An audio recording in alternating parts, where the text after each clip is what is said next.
Namo Sang Hyang Adi Budaya, Namo Buddhaya. Jumpa lagi saudaraku yang terkasih dalam Dharma is my way. Kali ini pembahasan kita, topiknya adalah Tuan Yu Jie, Festival Bacang, teladan kejujuran, kesetiaan, patriotisme, dan cinta tanah air. Nah, setiap tahun pada bulan kelima, tanggal 5, penanggalan Chandra Sengkala atau penanggalan Imlek yang disebut Go Gwe Cego, ya. Orang Tionghoa di seluruh dunia merayakan satu perayaan yang disebut Tuan Yu Jie. Diterjemahkan sebagai Festival Bacang. Kalau dalam bahasa Inggris sering disebut Dragon Boat Festival, ya, Festival Perahu Naga. Nah, itulah sebabnya di Indonesia Tuan Yu Jie ini sering disebut sebagai Pecun. Pecun asalnya sebenarnya adalah Pe Leong Chun, ya, Pe Leong Chun mendayung perahu naga. Nah, pada hari itu orang-orang Tionghoa memasak dua jenis makanan. Ya, ada yang disebut bacang. Bacang ini dibuat dari beras pulut, ya, beras ketan, dan di dalamnya diisi dengan berbagai macam. Ada ayam yang makan babi, kemudian telur dan lain sebagainya. Banyak jenis-jenisnya. Nah, ada juga bacang yang berisi sayur, sehingga tidak disebut bacang tetapi caicang, ya, karena bacang artinya daging yang dibungkus, ya, dibungkus maksudnya dengan beras pulut tadi.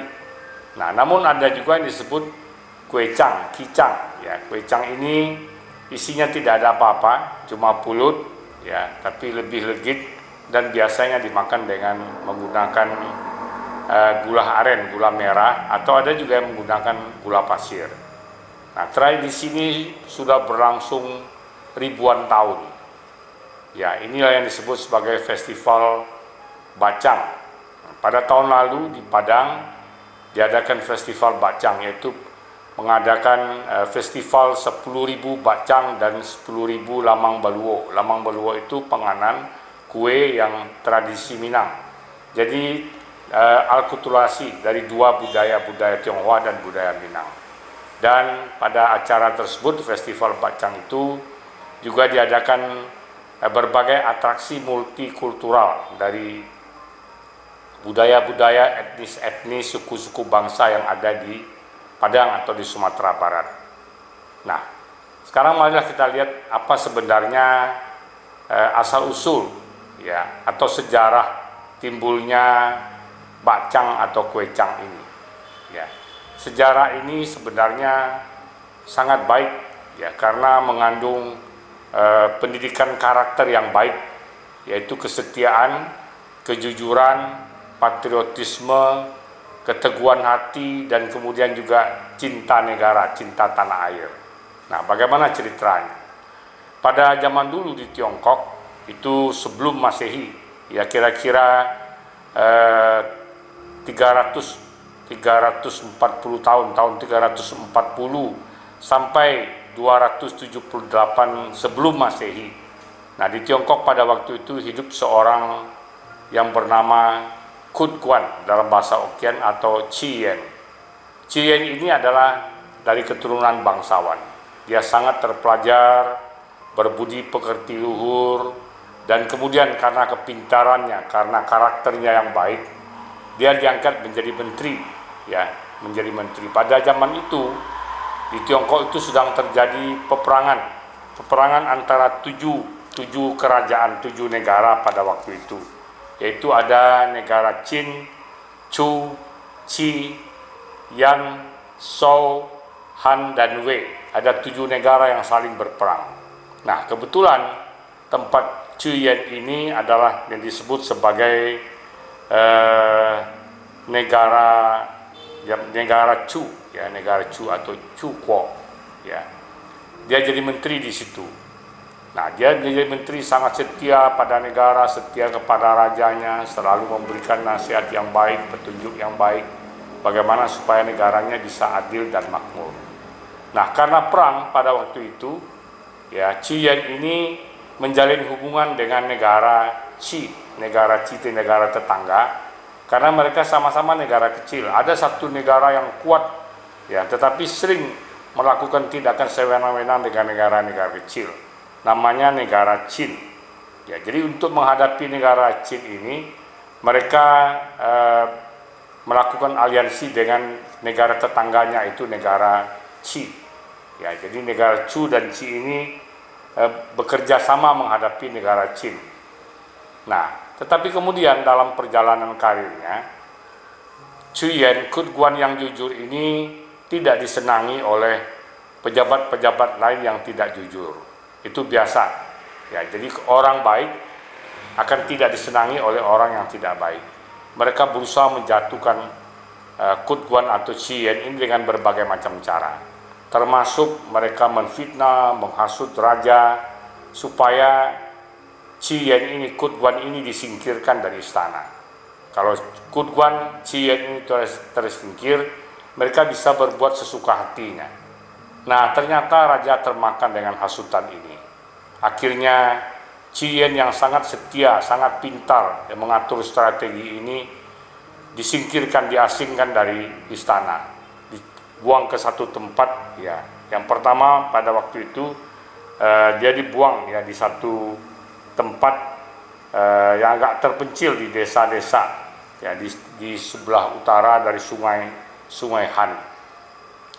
Nah, tetapi selama di dalam pengasingan itu dia tetap setia pada rajanya, selalu memberikan nasihat-nasihat yang baik, petunjuk-petunjuk yang baik, ya, mengatur strategi walaupun dia tidak berada di dalam kerajaan, di dalam istana, ya.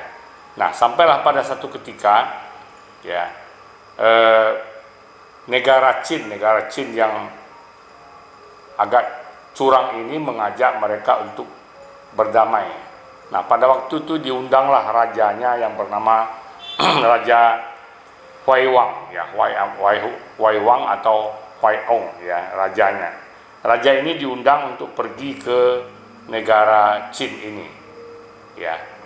Nah, dalam hal ini sebenarnya Qian ini sudah melihat ada sesuatu hal yang tidak baik, tidak benar, ya, sehingga dia menasihati rajanya, ya, menasihati Raja Huai Wang ini supaya tidak usah pergi.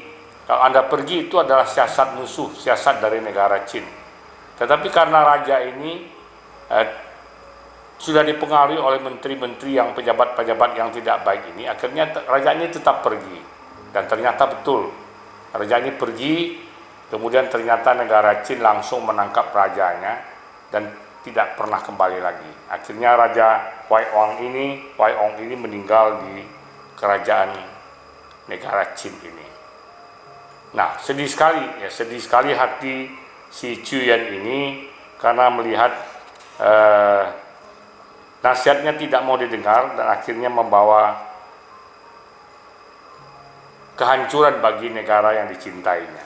Nah, kemudian karena raja sudah meninggal, diangkatlah anaknya, putra mahkotanya yang bernama Qin Xiang, ya, sebagai raja. Qin Xiang ini masih muda. Dia lebih parah lagi dari ayahnya, sangat tidak adil, sangat sewenang-wenang, suka berfoya-foya, dan kesempatan ini digunakan oleh menteri-menteri yang tidak baik itu untuk lebih mendekati kaisar baru ini, ya, sehingga kaisar baru ini lebih terpengaruh. Kemudian Kutguan atau Qian ini disingkirkan lebih jauh lagi, ya, ke sebuah desa, yaitu desa Qiangnan. Desa Qiangnan ini satu desa yang terpencil dan sangat sulit kehidupannya, yang terletak di sebuah sungai yang disebut Sungai Miluo. Nah, tetapi, ya, begitu setianya Qian ini, dia jalani kehidupan itu walaupun dia diperlakukan sewenang-wenang oleh kaisar, namun kecintaannya, kesetiaannya, ya, kejujurannya terhadap kerajaannya, terhadap bangsa dan tanah airnya tidak luntur. Ya, dia tetap setia kepada rajanya. Dari jauh dia mengamati Nah, akhirnya karena kaisar baru ini, kaisar Qingxiang ini semena-mena tidak baik, akhirnya hubungan aliansi yang dijalin dengan negara Qi ini jadi rusak. Dan akhirnya negara Chu ini dapat dijajah oleh negara Qin. Berakhirlah, tamatlah riwayatnya. Nah, pada waktu itu Zuye ini sangat sedih. Ya, sangat sedih karena negara yang begitu dicintainya, yang begitu dijaganya dengan sungguh-sungguh, akhirnya harus mengalami nasib yang menyedihkan. Nah, kemudian Zuye ini mengarang sebuah puisi, ya, sebuah puisi yang disebut sebagai Li Shou. Ya, Li Shou ini kalau diterjemahkan berarti ratapan kesedihan atau ratapan kemalangan. Nah, di dalam puisi tersebut dia mempertanyakan banyak hal. Jadi dalam bentuk puisi dia mempertanyakan, mengapa yang baik menderita, yang jahat justru berjaya? Mengapa yang berkhianat justru mendapat kepercayaan? Mengapa yang penjilat justru mendapatkan hadiah? Dan mengapa yang setia justru dihempas, dibuang dan disingkirkan? Dan mengapa yang jujur justru dihukum? Inilah ungkapan hatinya. Nah, kemudian dikatakan karena putus asa, ya, melihat keadaan negaranya yang sudah hancur, akhirnya Qian atau Kutuan ini menceburkan diri ke dalam sungai Miluo. Jadi katanya sambil memeluk sebuah batu dia meloncat ke dalam sungai Miluo. Nah, akhirnya Kutuan atau Qian ini wafat. Nah, tetapi ada versi lain mengatakan dia bukan bunuh diri, tetapi justru dibunuh atas perintah raja baru, Raja Qingxiang ini. Kemudian mayatnya dilemparkan ke sungai Miluo. Nah, karena rakyat tahu dia adalah menteri yang baik, menteri yang setia, yang jujur, yang punya semangat patriotisme, cinta negara, cinta tanah air, sehingga rakyat berbondong-bondong mencari jenazahnya. Mereka mengarungi sungai Miluo mencari jenazah dari Qian atau Kutuan ini. Ya, namun tidak berhasil. Nah, kemudian mereka masih berupaya. Kalau tidak menemukan mayatnya, setidak-tidaknya mayat orang yang mereka kagumi, mayat orang yang mereka cinta ini jangan sampai dimakan oleh ikan. Nah, maka penduduk ini berupaya membuat nasi yang dibungkus dengan daun bambu, kemudian membuangnya ke sungai. Tujuannya apa? Agar ikan kenyang makan nasi yang dibuang tadi, tidak perlu makan mayat atau jenazah dari Qian. Ya. Nah, mengapa daun bambu? Nah, karena daun bambu pada waktu itu di masyarakat di Tiongkok meyakini bahwa daun bambu ini tidak disukai atau ditakuti oleh makhluk-makhluk rendah seperti jin, siluman, dan lain sebagainya. Jadi makanya dibungkus dengan daun bambu. Nah, itulah asal mulanya orang membuat bacang atau kue cang. Bacang ada isi, kue cang tidak ada isi. Dan itu juga lah asal mulanya orang mengadakan Dragon Boat Festival, festival perahu naga. Asal mula dari orang yang hilir mudik di sungai Miluo mencari jenazah Qian. Ya, mereka sekarang mengadakan lomba, ya, perahu yang kepalanya ada naga, kemudian mereka berlomba.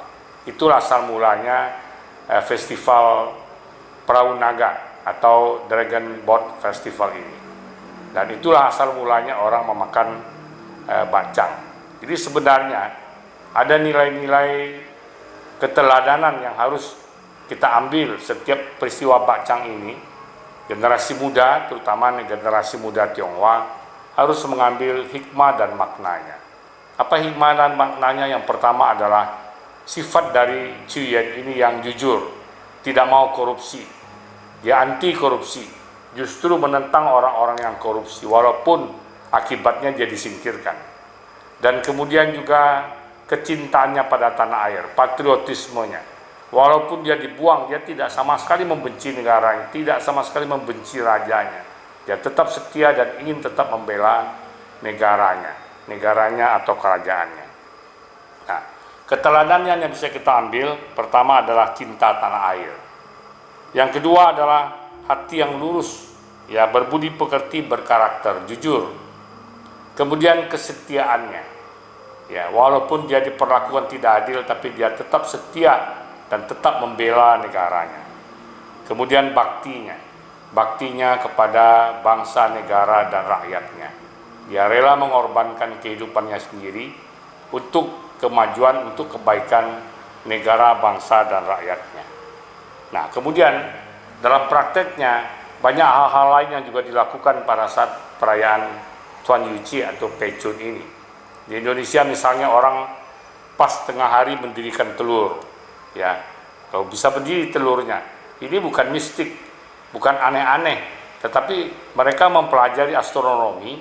Ketika Tuan Yuci ini posisi bumi ini berada di tengah-tengah antara matahari dan bulan, sehingga ada daya tarik bumi, daya tarik matahari, dan daya tarik bulan ini menyebabkan sebutir telur bisa berdiri tegak pada saat orang makan kuecang atau bacang ini.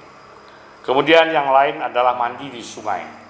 Nah, dulu waktu saya kecil, ya orang-orang di Padang sering pergi ke sungai, ke tempat permandian membawa bacang. Nah, katanya bacangnya digosok-gosok di kulitnya, terus mandi dengan air.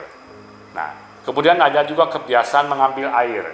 Katanya pas tengah hari, ya matahari pas di puncak kepala, mereka akan ambil air sumur atau air dari sumber mata air.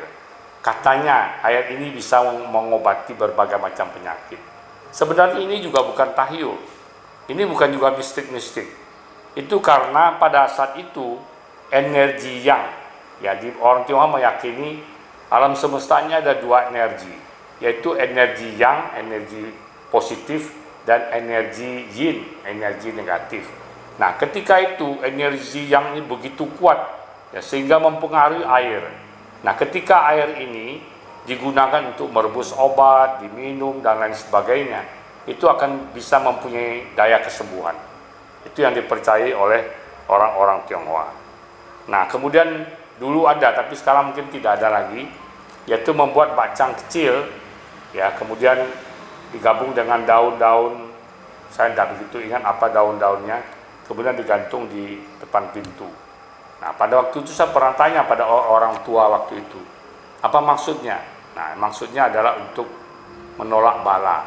Ya, mereka meyakini bahwa kuecang ini, bukan bacang ya, kalau yang digantung itu kuecang beserta daun-daun ini adalah penangkal dari energi-energi yang tidak baik, ya, penangkal dari gangguan-gangguan makhluk-makhluk rendah yang tidak baik. Nah, inilah tradisi yang selalu dilakukan pada saat merayakan perayaan Pecun atau Tuan Yuci ini. Nah, mengapa hal ini saya bahas di dalam Dharma is my way? Tujuan saya adalah untuk memperlihatkan bahwa agama Buddha itu adalah agama yang sangat welcome, menerima pengaruh budaya-budaya tempat di mana dia berkembang. Kita tahu agama Buddha berasal dari India, tetapi ketika dia masuk ke Tiongkok, ya, agama Buddha bisa beralkulturasi dengan budaya dan tradisi Tionghoa. Sehingga pada saat Tuan Yuci, orang masak bacang, masak kuecang ini, selain menyembayangi, mempersembahkan bacang dan kuecang ini kepada leluhur, mereka juga menyembahkan kepada dewa-dewa, termasuk juga mempersembahkan kepada Buddha kalau ada altar Buddha, altar Bodhisattva, Kuan Im, dan lain sebagainya. Tidak jadi masalah. Tetapi ketika mereka harus melakukan itu, mempersembahkan kepada Buddha dan Bodhisattva, akan ikut tradisi atau kebiasaan di dalam agama Buddha, yaitu vegetarian. Sehingga kalau bacang yang dipersembahkan di altar Buddha itu tidak disebut bacang lagi, tetapi caicang, karena di dalamnya diisi sayur-sayur, jamur lah, bengkuang lah, dan lain, wortel lah, yang diisi sayur-sayuran. Ya, kalau kuecang memang tidak ada unsur dagingnya. Kuecang itu dibuat dari pulut, ya, legit sekali, kemudian biasa dimakan dengan menggunakan gula merah ataupun gula putih. Jadi sekali lagi, begitulah sifat agama Buddha yang bisa sangat menerima pengaruh-pengaruh budaya setempat di mana dia berkembang. selama itu tidak bertentangan dengan Dharma dan Vinaya. Kalau bertentangan dengan Dharma dan Vinaya, pasti sebagai umat Buddha yang baik kita tidak ikut. Misalnya kebiasaan minum minuman keras, berjudi, dan lain sebagainya. Itu pasti tidak boleh diadopsi oleh umat Buddha. Tetapi selama itu tidak bertentangan dengan Dharma dan Vinaya, agama Buddha welcome saja terima. Ya, pengaruh seperti kalau sekarang kue cang bakcang, nanti ada onde, kue keranjang, dan lain sebagainya. Itu adalah alkulturasi dari budaya Tiongkok dengan budaya Buddhis atau agama Buddha sendiri. Demikian apa yang dapat kami sampaikan. Semoga bermanfaat bagi kita semua dan semoga kita senantiasa sehat, selamat, aman, sejahtera, damai, dan berbahagia. Semoga semua makhluk hidup dalam keadaan tenang, tentram, damai, dan berbahagia. Sabbe sata awirahuntu, sabbe sata bawantu sukitata. Sadu, sadu, sadu. Namo Sang Hyang Adi Budaya, Namo Buddhaya.